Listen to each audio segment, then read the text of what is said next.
ladies and gentlemen, this is the Mystery Writer speaking, and in honor of meeting Weird Al this weekend at the Huntsville Pop Expo, 9th anniversary, by the way, I thought I'd review his 1989 film, UHF! This is actually one of the few films that he ever wrote and produced, as UHF was sadly a commercial and critical flop when it was released.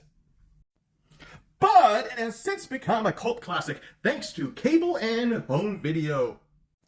Now that it's a cult classic, is it a long forgotten classic that critics didn't understand? Or is it just okay? Yes and no. The movie is about George Newman, a man who is down on his luck along with his friend Bob, mostly thanks to his overactive imagination and constant daydreaming. But when George's Uncle Harvey wins a dying local TV station, UHF, in a poker game, he hires George and Bob to run it.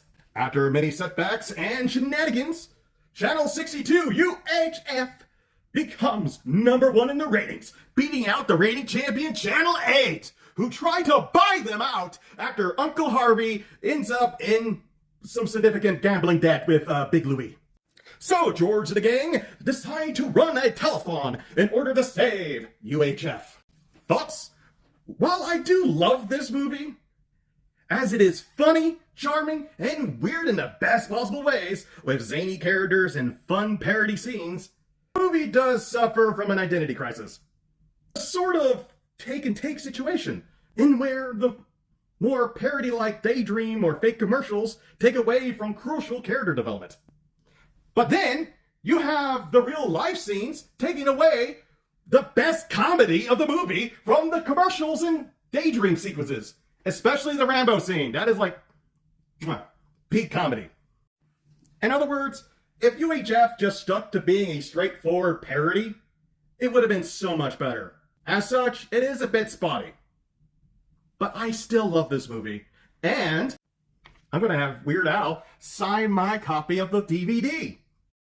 But I still thoroughly enjoy this movie because it has Weird Al, Fran Drescher, and Cosmo from Seinfeld before he went on that racist tirade. It's wacky, silly, and a ton of fun. Therefore, I am proud to give UHF a 4 out of 5.